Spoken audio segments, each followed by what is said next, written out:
An infamous name has been back in the news again lately, but from the 1970s to the mid-1990s, the nickname given to this creature by a law enforcement task force made headlines, striking fear into every American. This monster did not use knives, firearms, or ropes to commit his acts of evil.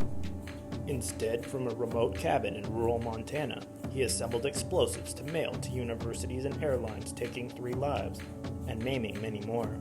The motive was to call attention to the stripping of freedom and the fraying of society by technology and industry, as outlined in a 35,000-word essay sent to the media in 1995.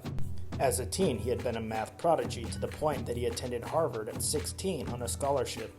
The isolated teen was also the subject of a brutal psychological experiment led by the predecessor of the CIA, which is believed to have played a pivotal part in his becoming the Unabomber, Ted Kaczynski.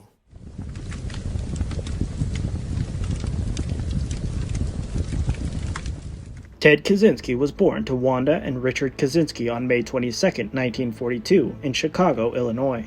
His working-class parents were Polish who had gotten married 3 years prior, and his father Richard worked as a sausage maker. In 1949, Richard got a baby brother named David. Ted had attended Sherman Elementary School when he lived in Chicago, where his teachers said that he was a normal and healthy child, and he would say himself how he had been social and even referred to himself as a leader among his peers. In 1952, though, the family moved to Evergreen Park, where neighbors described his parents as devoted and the boys as smart, especially Ted. After the 5th grade, Kaczynski's family had him tested, and he was found to have an IQ of 167, which, with his academic achievements, had resulted in him skipping the 6th grade. Ted did not have an easy transition, and he was bullied by the older kids. This was the beginning of Ted's descent. Despite the social misery that he was put through, Kaczynski continued to excel academically and participated in various clubs, but his main focus and interest was math. With a handful of other kids, he would work to solve complex math problems, and the group became known as the Briefcase Boys, sort of like a 1950s version of the Trenchcoat Mafia. Kaczynski graduated from high school at age 15 and was accepted to Harvard on a scholarship. A year later, at only 16, his family packed his bags and sent him off to the prestigious university. He was housed with other young students at 8 Prescott Street in Cambridge, which was referred to as the Elio House, where he would spend 3 years until he got his bachelor's in math in 1962, with a 3.12 grade point average. Despite being socially isolated and barely old enough to drive, a Harvard psychologist named Henry Murray decided he was a prime candidate for an intense and brutal psychological experiment. Participants were told that they would debate their personal beliefs with other classmates. To this end, they were instructed to write essays detailing their beliefs and life goals. Instead of a debate, the subjects were viciously attacked verbally, and their written statements were used to make these sessions as personal and degrading as possible. While they were being psychologically torn apart, electrodes were hooked up to monitor their internal reaction, and cameras recorded their physical reactions and outbursts of anger. The films of these reactions were then played back to them repeatedly. This bizarre and disgusting experiment lasted 3 years, and Kaczynski himself was brought in to be degraded at least once a week. He would spend over 200 hours in these sessions, and his lawyers would later state that they had pushed him over the edge into violence and hostility. There are aspects of Henry Murray that lead to other questions in addition to the criticism over the nature of the experiment. During World War II, he had been a part of the Office of Strategic Services, which was the predecessor of the CIA. This is also the organization that conducted the mind control experiments, known as MK-Ultra, that was once considered a conspiracy, but records now prove was real. We have to wonder, was this experiment part of the program?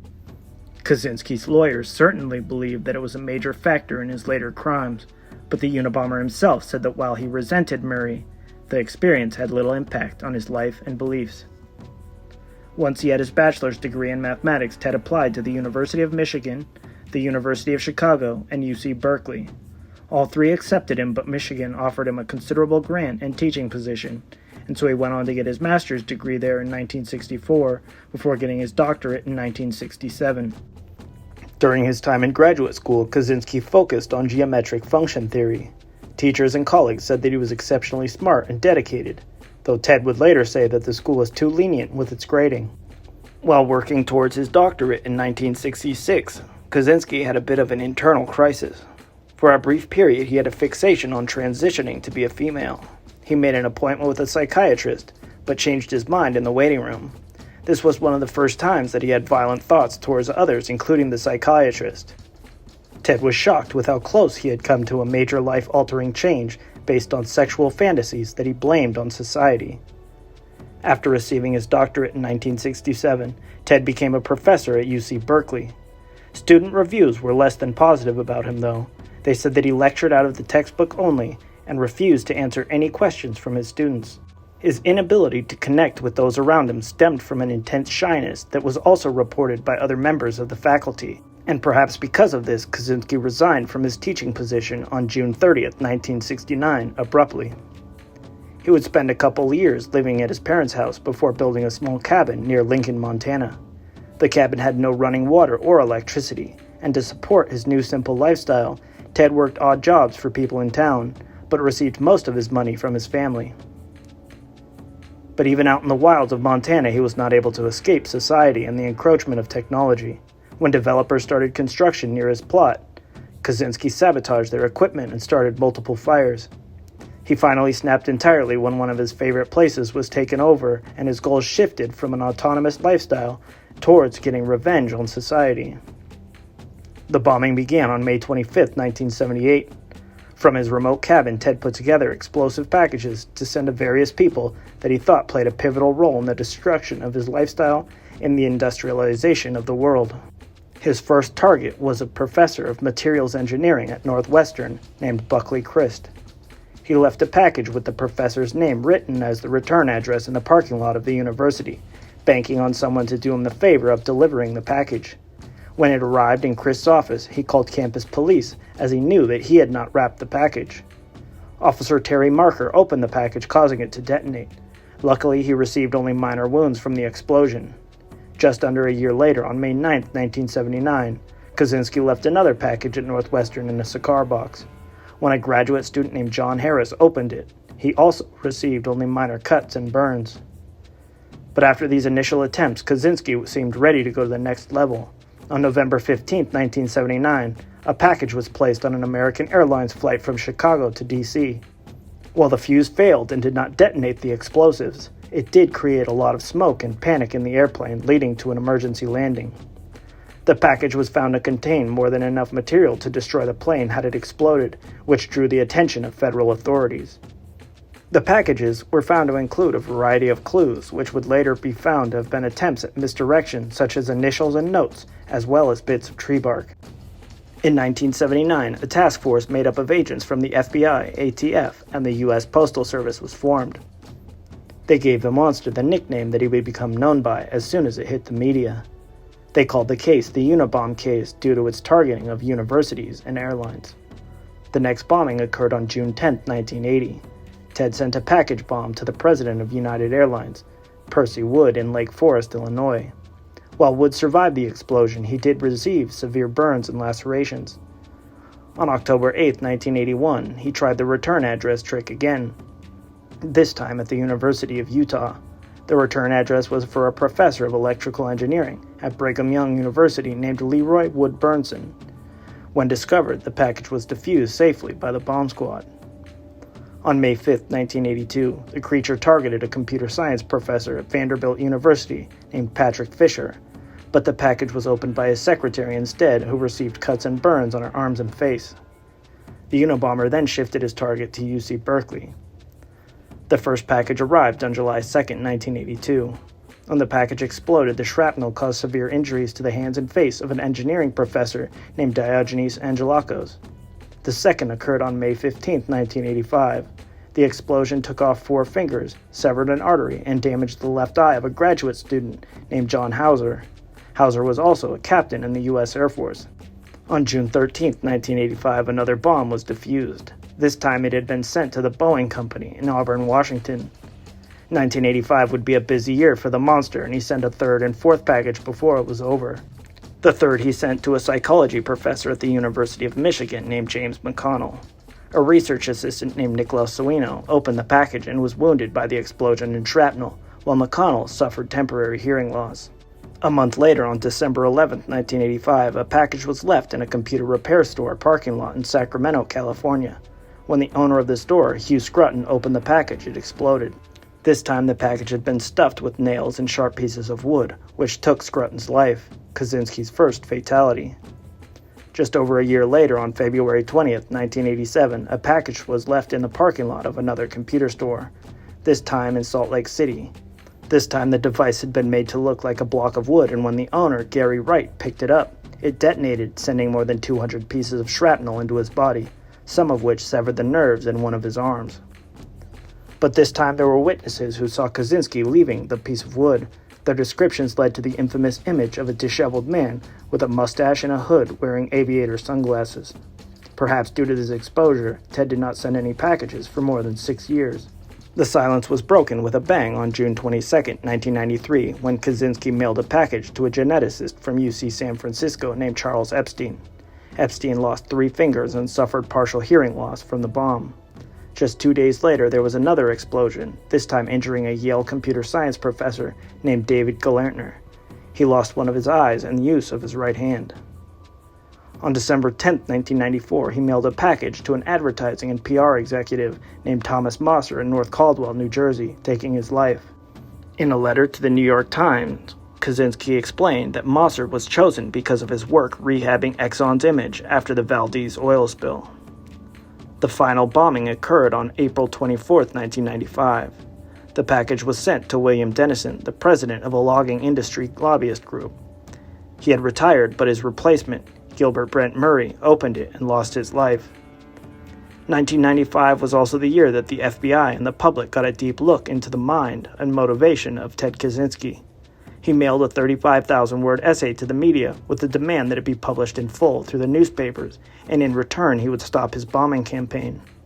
Due to the nature of the case, authorities were unsure whether the document should be allowed to be published. An adult magazine even offered to publish the manifesto, but Ted said that if this were to happen, he reserved the right to send at least one last fatal package. In the end, Attorney General Janet Reno and FBI Director Louis Freeh recommended that the essay be published, and on September 19, 1995, it was printed in the Washington Post. Authorities hoped that this might placate the creature and that the writing might be identified by someone who knew their suspect. The manifesto can be summarized as a tirade against industrialization and technology. It was titled Industrial Society and Its Future, and described how he believed that the prevalence of technology had moved people away from a simpler life that would be more fulfilling. It brought up an interesting point that if humans no longer had environmental and survival factors to contend with, then the artificial forces that we've created will drive the future evolution of the species. There were also elements of eugenics in his manifesto. He feared that as medical technology improves, babies will be increasingly genetically engineered. Kaczynski's solution was to return to a primitive lifestyle, much like he lived in the woods of Montana, and the shunning of the entertainment and scientific community. By this time, the case was being worked on by more than 100 agents and generated $1 million reward. One of the agents working on it was one of the most famous pioneers of profiling, FBI agent John Douglas. But it was not law enforcement who would expose the bomber. Ted's brother's wife, Linda, was suspicious of her brother-in-law, and once she and David read the manifesto, they were ready to contact authorities. They provided investigators with other letters and documents that Ted had written. Linguistic experts were able to determine that the chances were extremely high that Ted Kaczynski was the author of the manifesto. This discovery was enough for agents to get a search warrant for Ted's residence. On April 3, 1996, agents swarmed the small Montana cabin. Inside, they found bomb-making materials, more writings, a copy of Industrial Society and Its Future, and a freshly made package that was ready to send. At the time of his arrest, the investigation was the most expensive in FBI history at over $50 million. Once the bomber was in custody, the public began speculating at what other crimes he may have committed. One theory had him as the Zodiac who terrorized the people of California in the late 1960s due to him living in the area around the same time, and because of references to sending explosives in some of the unknown killer's writings. In May of 1996, authorities made it clear that they would seek the death penalty in the case, and in June, Kaczynski was officially indicted on 13 charges related to the bombings, including transportation of an explosion with the intent to maim or kill, mailing explosives with intent, and using a destructive device in the commission of a crime, as well as murder. Kaczynski fought his lawyers when they pushed him to claim insanity. When his demand to switch to a specific lawyer was denied, he attempted to take his own life by hanging on January 8, 1998, using his underwear. Meanwhile, he was being visited by a court-appointed psychiatrist. He was found to be a paranoid schizophrenic, but even so, he was found competent enough to stand trial on the 21st of January. Almost immediately, Ted pled guilty to avoid being executed and instead receive 8 life sentences with no chance of parole.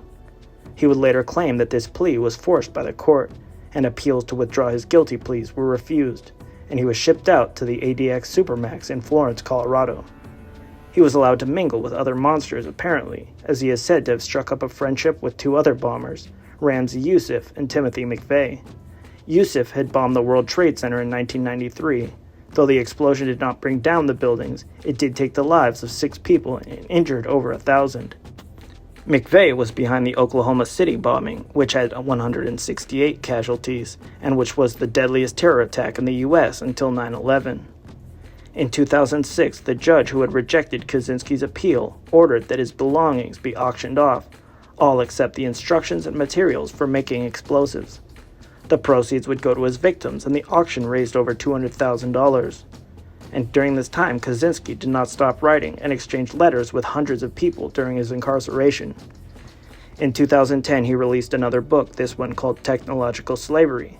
Once again, he railed against technology, and he would release several more books and essays on the subject. In 2012, he showed his dark humor by replying to the reunion invitation for his 1962 Harvard class. Though he obviously could not attend, he wanted to update his classmates. He put that his occupation was prisoner, and for awards he listed his 8 life sentences. In December of 2021, a 79-year-old Kaczynski was moved to a federal medical facility in Buechner, North Carolina, diagnosed with terminal cancer. Then on June 10, 2023, as was recently reported, he was found unresponsive in his cell just after midnight. He was given CPR and rushed to a hospital, but he was pronounced dead shortly after. While some of Kaczynski's predictions may have been accurate and his fears justified, his methods were pure evil. Had he taken a different route, he almost certainly would have had a larger impact in pushing his ideas. We will never know how much the psychological experiment impacted his later decisions, and it is no justification, but it seems like if he was forced to defend his beliefs under extreme duress, he would either fold or become even more militant in their implementation.